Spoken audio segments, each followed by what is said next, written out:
On Mustafar, Anakin Skywalker lay burning beside the lava river. Obi-Wan had left him there, heartbroken but certain the fight was over. In the known timeline, Palpatine arrived in time to lock his new apprentice inside black armor. In this reality, he did not. The Emperor reached the planet late. The fire had already ruined Anakin's body, and the equipment for a full reconstruction was gone. There was no helmet, no iron shell, no mechanical prison. There was only pain and the dark side. Palpatine refused to lose him. He used Sith knowledge and crude medical droids to keep Anakin alive. The result was horrific. His skin was scarred, his lungs were damaged, one arm was missing. Every breath hurt. But his face remained, his voice remained, his eyes still burned with rage. That changed everything. Without a heavy suit, Vader kept his speed. He kept his raw movement. The agony fed his hatred, and the hatred fed his power. Palpatine saw a terrifying truth. This version of Vader might become stronger than the armored one, but there was danger too. When Anakin looked at himself, he could not hide behind a mask. He saw every choice written across his ruined flesh. He remembered Mustafar. He remembered Padme. He remembered the man he had been. For one long moment, he said nothing. No scream, no curse, only silence. Palpatine understood what that meant. Pain created obedience, but memory could create doubt. Doubt could become betrayal. So the Emperor gave his broken apprentice a mission. Hunt the Jedi. Bury Anakin Skywalker in blood. Vader took his lightsaber and rose to his feet. Then he felt a tremor in the Force, faint but impossible. Padme was calling to him, and Vader froze. For the first time, his master saw fear return. Padme was calling to him, and Vader froze. For the first time, his master saw fear return. Vader survived, but survival was not victory. The burns across his body never stopped hurting, and every breath felt like fire in his chest. Palpatine kept him alive with dark science, Bacta, and cybernetics, yet he denied him the armored shell that once defined the future. The Emperor wanted something else. He wanted Anakin exposed to pain every waking second. At first, Vader could barely stand. His balance was broken. His lungs were weak. His ruined nerves sent shocks through his body whenever he moved too fast. But rage became his training. Each step across the black halls of Coruscant turned into a test.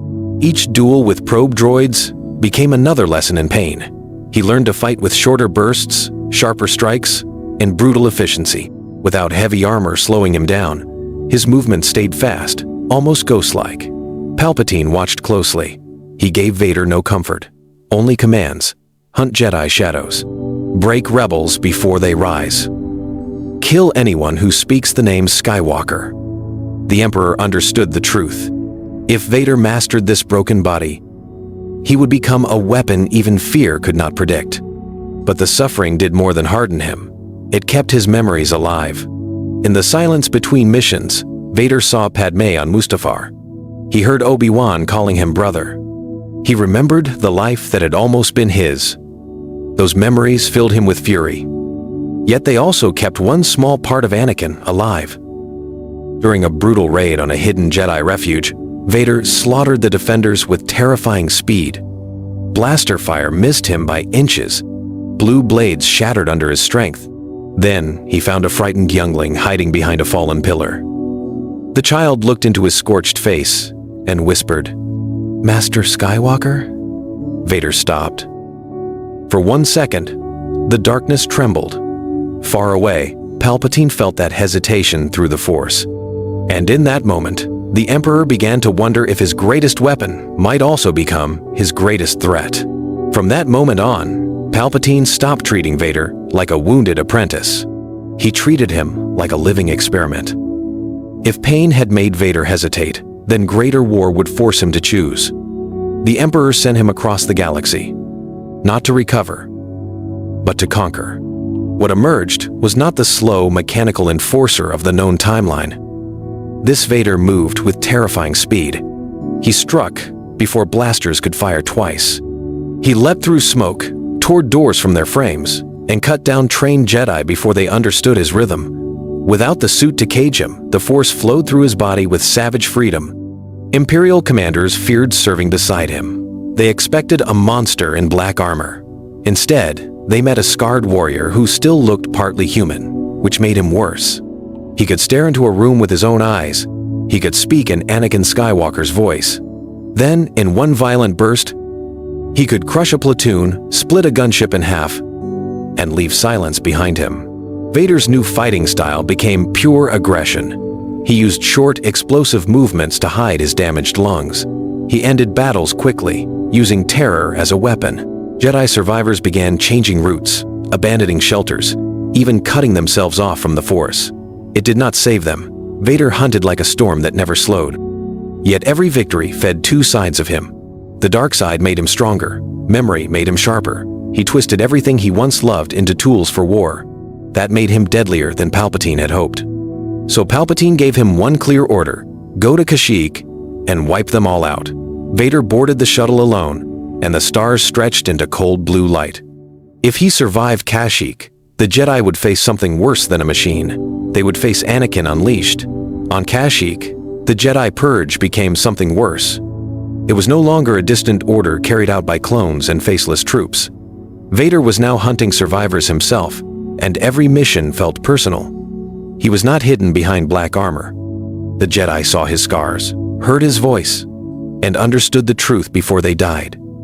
He came down into the forests with stormtroopers at his back, but he never stayed behind their lines. He moved ahead of them, cutting through Wookiee barricades, sensing fear in the trees, and striking before defenders could regroup. The survivors expected a machine. What they found was faster, crueler, and far more precise. That made Vader terrifying. He still thought like Anakin Skywalker. He knew how Jedi protected the weak. He knew where they hid children, how they built escape routes, and when they would risk everything to save a friend. Again and again, he turned that knowledge against them. Refuges fell. Secret landing zones were burned. Supply chains vanished overnight. Jedi, who escaped one ambush, found Vader waiting at the next shelter. Panic spread across the hidden network. Soon, a warning passed from world to world. If the scarred Sith finds you, do not fight. Run. But the slaughter came with a cost. Every dead Jedi dragged old memories back into Vader's mind. Temple halls, Clone Wars battlefields, Obi-Wan's voice, Padme's face. He answered each memory with more violence, as if blood could bury the past. Then one wounded Jedi Knight looked into Vader's uncovered face and whispered, "Skywalker." Vader killed him at once, but a group of Wookiee scouts heard the name. They escaped into deep space, carrying a truth the Empire could not control. And once that truth began to spread, the Purge became more than a massacre for the whole Empire. Somewhere in the galaxy, the name Skywalker was spoken in secret again. And when Palpatine felt that whisper in the Force, he knew his greatest lie was starting to break. Rumors moved faster than Imperial fleets. After Kashyyyk, scattered survivors began whispering the same impossible story. Darth Vader was not a machine. He was a man with a ruined face, a Jedi's voice, and the eyes of Anakin Skywalker. At first, Palpatine dismissed it as fear-twisting memory. Then reports came from smugglers, bounty hunters, and even Imperial officers. Worlds once loyal to the Republic began asking dangerous questions. If Skywalker lived, what really happened at the temple? What else had the Emperor lied about? That was the real threat. Palpatine had built his empire on control, and control depended on a single truth. The Jedi were traitors, and Anakin Skywalker was dead. If that lie cracked, others could break with it. So the Emperor struck back. Imperial propaganda called the rumors rebel fantasies. Witnesses vanished. Entire outposts were silenced. Any officer who repeated the name Skywalker was executed. Then Palpatine summoned Vader in secret. He did not punish him. He studied him. The Emperor saw the danger clearly. Every uncovered scar reminded the galaxy that Vader had once been someone. A son, a hero, a friend. The mask would have buried that forever. His face kept it alive. Palpatine offered a cruel solution. "Let them whisper," he said. "You will give them something worse to fear." He sent Vader on a new campaign, not just to kill Jedi, but to destroy every archive, witness, and memory tied to Anakin Skywalker. Vader accepted the order, but the name lingered in his mind. On the journey back to his shuttle, he passed a polished panel and saw his own reflection. For one long moment, he did not see Vader. He saw Anakin. And somewhere, beyond the cold steel of the Empire, a presence he thought was gone stirred in the Force. Gentle, distant, and impossible to ignore. Then, in the silence, he heard a voice he had buried with Mustafar. It sounded like Padme. Padme's voice did not leave him. It followed Vader through the halls of his ship, through war rooms, through flights between worlds. At first he believed it was weakness, a wound in the mind left open by Mustafar. But the voice kept returning, soft and steady, cutting through his rage in ways no enemy had. You know he lied. Those words changed everything. Vader had lived for pain, and pain had always pointed him toward Palpatine's truth. The Jedi betrayed him. Obi-Wan abandoned him. Padme was gone, but now the memories returned in sharper pieces. He remembered Palpatine filling the room with fear. He remembered waking in agony. He remembered being told that Padme had died because of him. For the first time, Vader asked the one question he had buried beneath years of bloodshed. What if that was not true? He began to test his master in silence. On missions, he searched Senate files before burning them. He raided medical records instead of destroying them at once. He questioned officers who had served on Coruscant during the birth of the Empire. Most knew nothing. A few vanished after speaking too much. That told Vader more than any confession. Palpatine sensed the shift. He grew colder, more careful. Orders became traps. Praise became threats. He pushed Vader into harsher campaigns, hoping violence would drown love. Instead, each death made the doubt worse. If Padme's memory still lived in the Force, then some part of Anakin lived with it. Then Vader found a sealed record hidden beneath codes. It confirmed Padme Amidala died after childbirth. Childbirth. The word hit like a lightsaber through his chest. Padme had not died on Mustafar. She had lived long enough to give birth. And if she had given birth, then someone had hidden his child away. Now Vader's rage had a new target. He no longer wanted only revenge. He wanted the child Palpatine had stolen from him. When the name Luke Skywalker first reached Vader, it did not sound like a military report. It sounded like a wound reopening. A pilot from Tatooine had destroyed the Death Star. He was strong in the Force, and he carried the last name Palpatine had tried to erase. Vader said nothing, but the truth hit him at once. Padme had lived long enough to give birth. Now one of those children had stepped into the war. For the first time in years, Vader did not feel only rage. He felt hope, twisted and painful, but real. Palpatine expected him to hunt the boy and kill him. Instead, Vader began searching for Luke in secret. He studied battle footage, rebel transmissions, and reports from Imperial officers who had faced the young pilot. The more he learned, the more the past came rushing back. Luke had Anakin's instincts, Padme's courage, and the same reckless need to protect others. That made him dangerous to the Empire, but priceless to Vader. He no longer dreamed of serving at Palpatine's side forever. Now he imagined something else.